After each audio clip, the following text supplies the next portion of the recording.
கோவை குறும்பபாளையத்தில் உள்ள பொறியியல் கல்லூரியில் தவேகாவின் பூத் கமிட்டி கருத்தரங்கானது நடைபெற இருக்கிறது.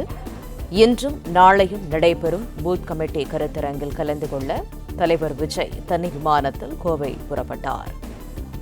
அடுத்த ஆண்டு தமிழக சட்டமன்ற தேர்தல் நடைபெறவுள்ள நிலையில் பூத் கமிட்டி அமைப்பதில் தவேக தீவிரம் காட்டி வருகிறது.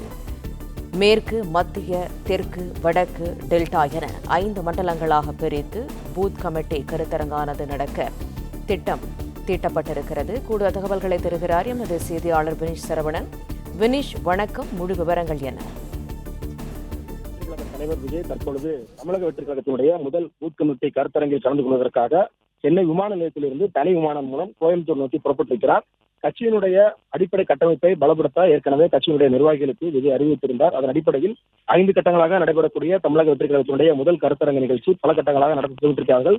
அதில் முதலாவது கூட்டம் கோயம்புத்தூரில் இருக்கக்கூடிய தனியார் கல்லூரியில இன்று மாலை 3 மணிக்கு சரியாக தொடங்கியிருக்கிறது. 2 மணி நேரமாக நடைபெறக்கூடிய இந்த கூட்டத்தில் பல்வேறு அறிவுறுத்தல்களை கட்சியினுடைய நிர்வாகிகளுக்கு விஜய் வழங்கியிருக்கிறார். தமிழகம் முழுவதும் ஒரு 5000க்கும் மேற்பட்ட கட்சியினுடைய நிர்வாகிகள் கோயம்புத்தூர் திரண்டிருக்கிறார்கள். கோயம்புத்தூர் நடைபெறக்கூடிய 2 நாள் நிகழ்ச்சியில் கலந்து கொண்டு பல்வேறு அறிவுறுத்தல்களையும் அதே போல அடுத்த ஆண்டு நடைபெறக்கூடிய சட்டமன்ற தேர்தலை எதிர்கொள்ளும் விதமாக பல்வேறு அறிவுறுத்தல்களையும் அதே போல பூத் அளவில் கட்சியினுடைய பூத் கமிட்டியை பலப்படுத்தவும் தமிழகம் முழுவதும் இருக்கக்கூடிய 69,000க்கும் மேற்பட்ட பூத்தை எந்த அளவிற்கு பலப்படுத்த வேண்டும், கட்சி தொடங்கியதற்கான நோக்கம், கொள்கைகள், கோட்பாடு உட்பட பல்வேறு பிரச்சாரங்களையும் மக்களிடம் கொண்டு சேர்க்கும் வகையில இந்த பூத் கமிட்டி கூட்டம் நடைபெற இருக்கிறது.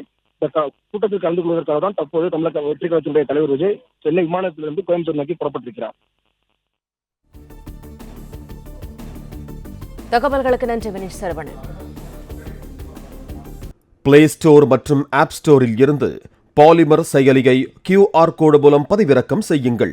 செய்திகளை உடனுக்குடன் பெறுங்கள்.